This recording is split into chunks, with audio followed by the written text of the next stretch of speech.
O mundo de One Piece sempre foi governado pelos mais poderosos de cada época.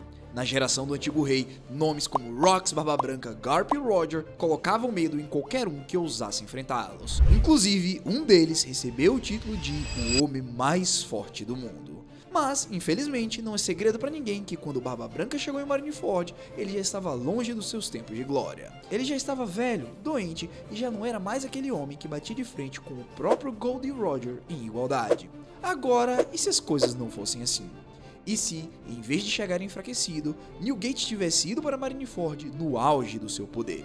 Será que o Ace teria sobrevivido? E o Akainu escaparia com vida? O mais importante, como seria o futuro de Luffy e toda a história de One Piece? Sim, vocês estão sentindo aquela perguntinha. Como seria se o Barba Branca estivesse no auge do seu poder lá em Marineford em One Piece? Antes de tudo, precisamos responder a seguinte pergunta: o quão forte era o Barba Branca no auge? Lembrando, o Barba Branca foi um dos pouquíssimos do mundo que conseguiram lutar de igual para igual com o Roger. Esse cara era tão forte que derrubava o Oden com um único soco, e olha que Oden era considerado mais forte que o próprio Kaido naquela época. Depois da morte do Roger, o Barba Branca era visto como o homem mais próximo do One Piece. Se ele realmente quisesse ser o rei dos piratas, era só ele ter ido buscar. Outra coisa importante de lembrar, ele viveu na época de lendários marinheiros como Garp, Sengoku e até mesmo o Kong. E mesmo assim ganhou o título que nenhum deles foi capaz de conseguir. Bug acreditava sem sombra de dúvidas que Barba Branca era o pirata mais forte do mundo na época de Marineford. Inclusive, quando ele foi apresentado pela primeira vez, ele carregava o título de o homem mais poderoso do mundo. O homem mais forte do mundo, o grande pirata Edward Newgate, o Barba Branca. Antes mesmo dos eventos de Marineford, o Garp mesmo tinha dito que eles haviam provocado a ira do Rei dos Mares, e o próprio Sengoku também reconheceu a força do cara. Sabe a pior parte? Por acaso você se lembra quantos anos o Barba Branca tinha naquela época? 72. Além disso, ele também estava doente. Ou seja, o mundo inteiro temia a versão velha e debilitada do Newgate. Bom, na real existe o debate sobre se ele ainda era o mais forte na época de Marineford, mas no mínimo a percepção geral era de que ele ainda assim era o número 1, mesmo na velhice. Ou seja, se o Barba Branca estivesse no auge, o desfecho de Marineford seria completamente diferente. Bom, independente de todo esse debate de quem é o mais forte entre os Yonkous e os Almirantes, a única coisa que dá pra dizer com segurança é que o Roger estava claramente em outro patamar, acima de qualquer categoria. Ou seja, isso significa que o Barba Branca em seu auge, que era equivalente ao Roger, seria com certeza o mais forte em Marineford. Bom, agora vocês devem estar se perguntando qual seria o impacto disso. Pra começar, o mais óbvio é que ele não morreria. Tipo, como é que alguém derrotaria esse cara? Na sua forma mais fraca, ele teve que ser atingido por 267 feridas de espada, 152 tiros, 46 tiros de canhão, metade do crânio arrancado e 2 buracos enormes no peito e no estômago. Mesmo assim, o cara continuou de pé. Não só o Barba Branca no auge nunca teria sido ferido dessa forma, mas dá pra dizer com certeza que mesmo que ele fosse, ele continuaria lutando, fazendo todos repensarem o significado de monstro. Beleza, mas e o Ace? Bem, quando o Ace estava prestes a ser executado na história original, o Barba Branca tentou libertá-lo usando seu Haki do Conquistador para impedir a execução.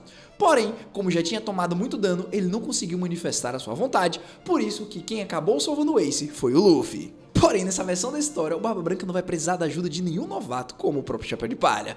Até que ele reconhece o Luffy durante a luta, percebe o seu potencial e até a semelhança que ele tem com o Roger. Só que o Newgate Prime é perfeitamente capaz de salvar seu filho sozinho, passando por cima de tudo e de todos. Ou seja, basicamente o Ace é salvo e, junto de todos os seus companheiros, conseguem escapar sem nenhuma dificuldade. Depois disso, o borrachudo e seu irmão têm um reencontro emocionante, onde o Punho de Fogo agradece ao Luffy por ter arriscado a própria vida para salvá-lo. Mas calma que se você achou isso empolgante, agora espera só pra ver o que vem a seguir. A história fica mais insana a partir daqui. Como o Ace sobrevive, o Barba Branca não precisa atacar o Akainu de forma implacável como acontece na história original. Eles até que podem se enfrentar, mas o Imperador não estaria tão enfurecido ao ponto de colocar tudo em jogo só pra tentar matar o seu oponente. Quando chega o grande momento da entrada épica do Shanks para encerrar a guerra, bem, nessa versão da história o Ruivo nem precisa fazer isso, afinal o Barba Branca tem tudo sob controle. No fim, o objetivo do Shanks aqui é apenas impedir que o Kaido vá até Marineford. Agora, e o Barba Negra?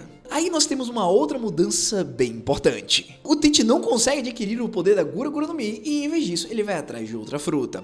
Pra falar a verdade, ele tem algumas outras opções de Akuma no Mis incrivelmente poderosas e que ele poderia buscar.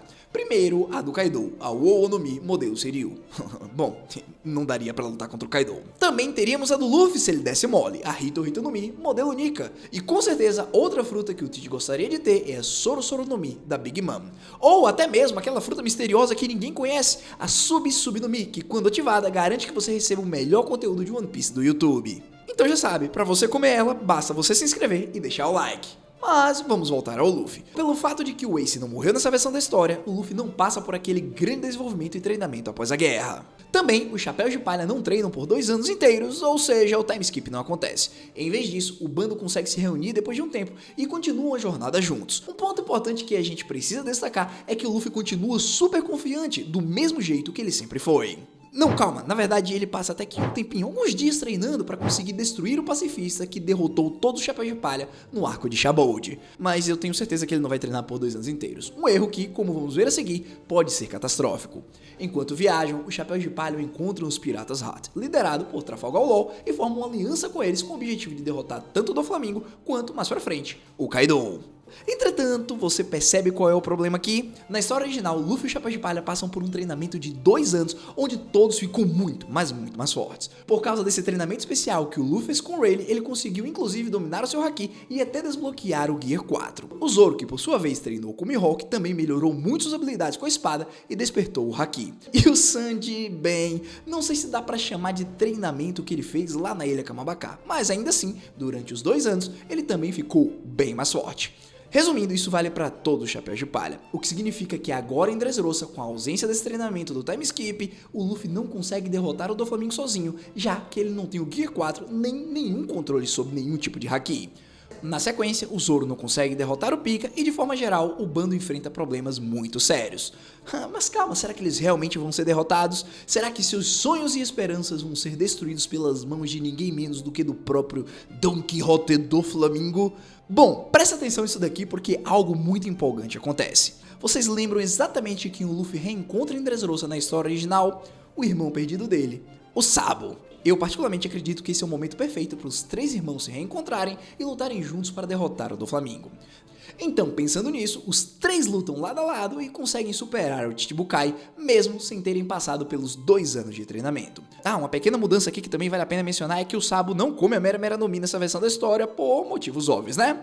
Do lado do Zoro, a mudança importante é que ele não consegue derrotar o Pika, já que não treinou com o Mihawk. Como resultado, o Zoro estava prestes a sofrer sua primeira derrota depois de ter prometido ao Luffy que nunca mais perderia. Porém, por outro lado, como o Fugitora estava presente em Dressrosa, ele ajuda o Zoro a derrotar o Pika. Então, no fim das contas, o Solador não perde, mas com certeza percebe que precisa ficar muito mais forte dali pra frente. Além disso, mesmo os 3 irmãos conseguindo derrotar o Doflamingo, Luffy, assim como o Zoro, percebe que está longe de estar pronto para enfrentar os Yonkou sozinho. Porque imagina o seguinte, se só o Luffy já era mais forte do que eles, qual é a chance que o bando teria contra Kaido ou Shanks ou até mesmo a Big Mom? É nesse momento que o Luffy decide que precisa treinar antes de continuar a sua jornada. Com isso, a aliança entre Luffy e Law se rompe, já que agora os dois decidem seguir caminhos separados para treinar e se fortalecer. E sobre o time skip? Bom, é exatamente aqui que vai acontecer.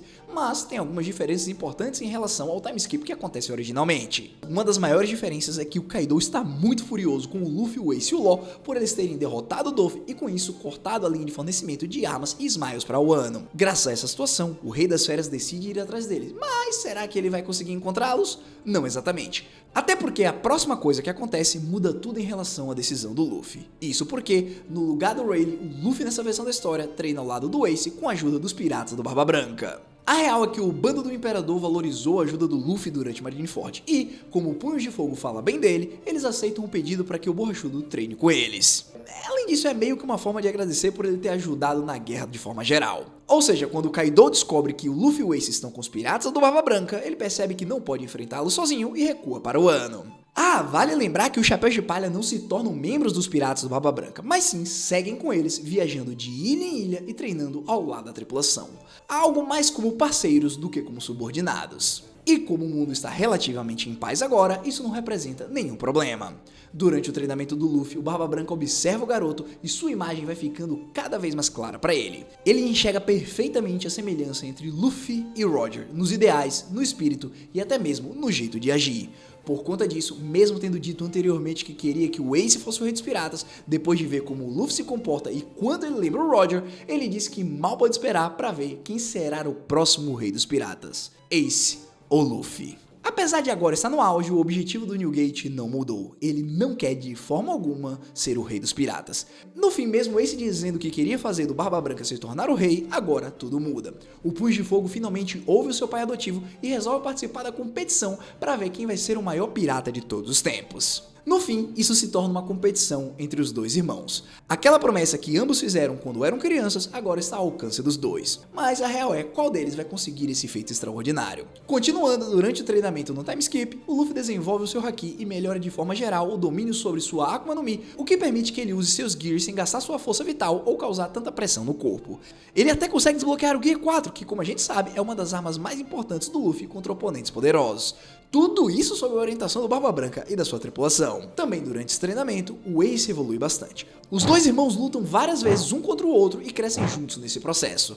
Porém, enquanto eles treinam, algo parecido com o que aconteceu na história original também acontece aqui. O Sanji deixa o Chapéu de Palha porque é levado pela sua família para casar com a Puri e formar uma aliança com os piratas da Big Mom. Graças a isso, Luffy e Ace decidem se separar, cada um indo para um lado. Luffy diz que precisa resolver isso sozinho com o capitão da sua própria tripulação. Ele sente que é sua responsabilidade cuidar do Sanji e precisa resolver isso pessoalmente. Enquanto isso, Ace vai para o Wano para finalmente se reencontrar com Yamato. Agora calma, porque se você acha que não vai ter grandes mudanças por conta disso, pensa de novo.